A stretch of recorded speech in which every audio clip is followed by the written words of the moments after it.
Muy buenos días, Panamá. Hoy es martes 9 de agosto. Usted nos ve por Next Canal 21, nos escucha por KW Continente. Un día en el que empezamos, con este anuncio hecho por Suntrax. Mañana a las 7 va a realizar cierres de calle, a las 4 de la tarde en diferentes puntos del país lo va a realizar AEVE. Esto en un momento en el cual la mesa del diálogo en Penonomé está en receso. ¿Qué va a pasar y cuáles son los temas técnicos que van a llevarse a estudio? Un momento también, un día en el que amanece que el documento con el que la prensa presentó contra las empresas de Ricardo Martinelli resulta ser falso. Vamos a ver qué traemos sobre esta noticia. Pues el mundo lamenta el fallecimiento de Olivia Newton-John, pues aquella que varias generaciones nos pareció tan grandiosa su actuación en Gris, Física, Xanadu, las canciones emblemáticas de ella. Voy a empezar enviándole mi más sentido pésame a la familia del expresidente Mireya Moscoso. Marisenia Moscoso falleció ayer en Pedací. Igualmente debo enviarle el saludo fraternal a todos los abogados. Hoy, día del abogado panameño por el natalicio de Justo Arosemena, igual a don Ricardo Díez, que está de cumpleaños. Don José. Buenos días, Fernando. Buenos días. Buenos días a toda nuestra audiencia que nos sigue en KW Continente Radio y en Canal 21 Next TV. Me uno a las condolencias a doña Mireya Moscoso y a su familia por tan sensible fallecimiento, hombre. Nuestras condolencias a doña Mireya. Marisenia, que era hija de mi mamá. Sí, era muy querida por doña Mireya. Sí. Muchas cosas están pasando en el mundo y queremos contárselas para que usted vaya viendo lo que pasa en el mundo contra lo que está pasando en Panamá. Primero le planteo que el presidente Gustavo Petro sostendrá una conversación hoy por vía electrónica, por Zoom, con el presidente de Panamá, Laurentino Cortizo. Se abordarán los temas que nos competen a ambos países. Uno, el problema de la migración, que es un problema ilegal. La migración ilegal. La migración ilegal. Se va a abordar el tema de la economía, el tema del clima, de manera que es una agenda común y recuerde que Colombia es para nosotros un país estratégico. La representación oficial de Panamá a la toma de posesión del presidente Petro recayó en la figura del vicepresidente y hoy estará hablando con el presidente. Las relaciones entre Panamá y Colombia son de fundamental importancia para ambas naciones. Y en particular para nosotros, porque nosotros de Colombia hemos recibido un trato en materia comercial muy malo. No hay ninguna otra forma de decirlo. No hay paliativos ahí. Malo. Colombia ha sido una muy mala nación con Panamá. Para seguir con Colombia, dos cosas importantes. Una, el presidente Petro, con un claro sentido del tiempo, presentó ayer mismo ante la Cámara Legislativa su proyecto de reforma tributaria. Primer día de él. Arrancando el primer día, presentando su propuesta. También se reunió con el canciller cubano, ha venido hablando sobre las relaciones con Venezuela, está en el proceso de arrancar las dos reformas más importantes de su gobierno. Si no lo hace al principio, no lo va a hacer. Y él sabe eso y presentó la reforma fiscal que pretende recuperar aproximadamente unos 10.600 millones de dólares. Sobre todo porque su país, Colombia, se encuentra en una situación financiera seria. Tú que dejas Colombia con un déficit fiscal alto, con una situación de pobreza y desarrollo,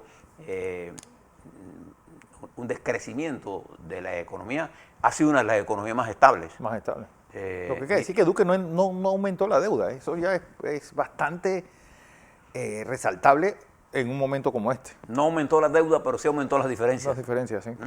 Era lógico. Se enfrenta a Petro, entre otras cosas, usted va a notar mucho las acusaciones por ahí de los sectores machistas. El baile de la primera dama, Verónica Alcocer. No, hablo de la designación de Néstor Osuna como ministro de Justicia. Él es un doctor en leyes. un crítico fuerte de Uribe. Y es homosexual. Sí. Tiene su esposo Mauricio Arrogave. Bueno, el gobierno de Petro es un gobierno incluyente. Sí. El presidente de los Estados Unidos tiene homosexual en su gobierno.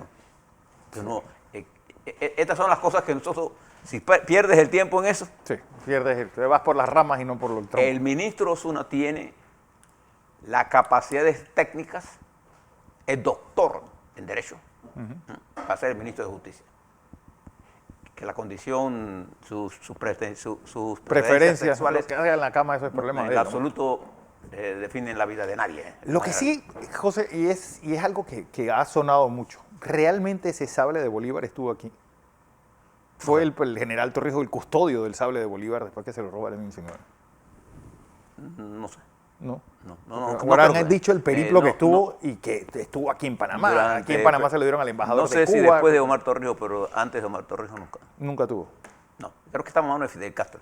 No, termina en manos de Fidel Castro, pero pasando por Panamá. No estamos en manos de Panamá. Por lo menos. Lo que se rumoreó mucho ayer. Bien. Algunas otras cosas importantes. Hoy hay elecciones en Kenia, uno de los países más importantes.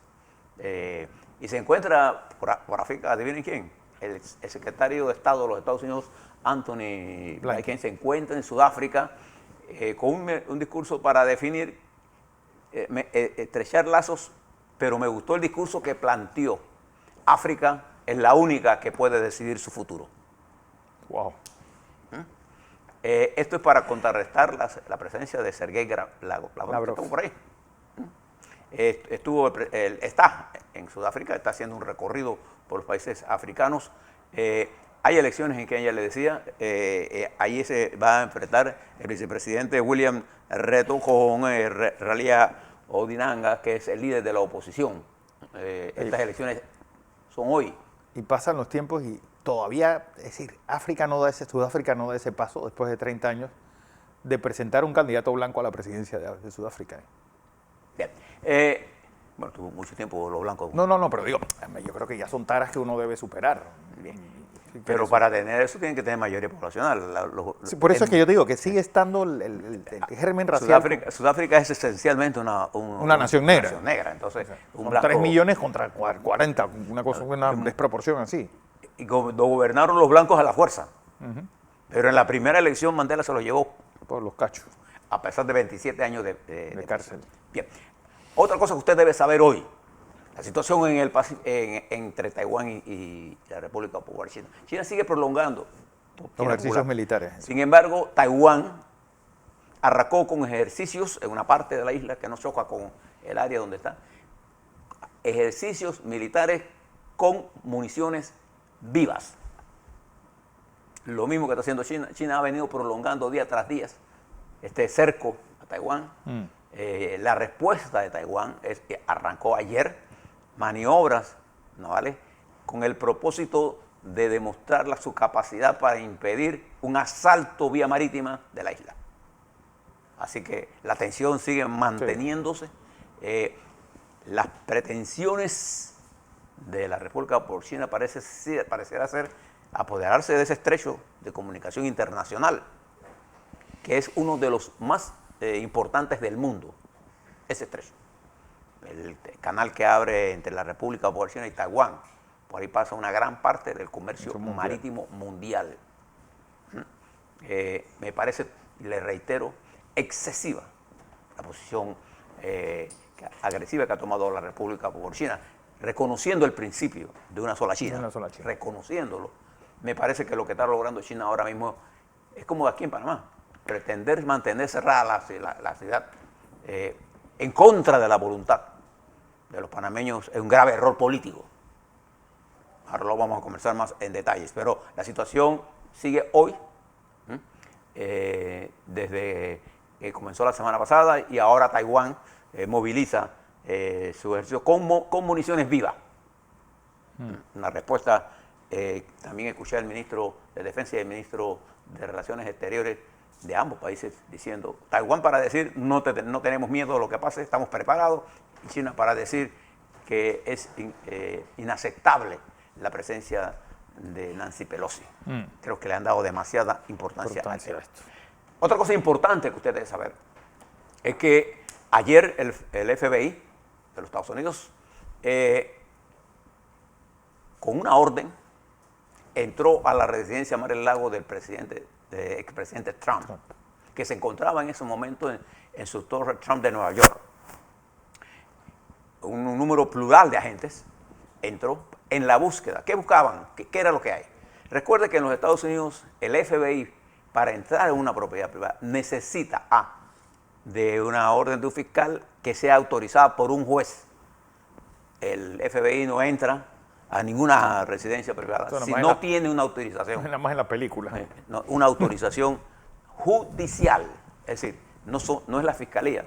Lo que se estaba buscando son documentos que el presidente Trump, ya se sabe porque él ha entregado algunos de ellos, se llevó a su casa, documentos que pertenecen al Estado y que él nunca debió sacar de la Casa Blanca. Esos documentos pertenecen al archivo. Hacer eso que hizo Trump es ilegal. Bueno, también está lo de los papeles presentados ayer por el New York Times, papeles que él rompió y tiró en el inodoro. Aparte de lo que podría haber se quedado o hacer desaparecer, esos son ilegalidades. Pero ese es un caso de los tantos que tiene. Los otros casos, el 6 de enero, es por otros casos.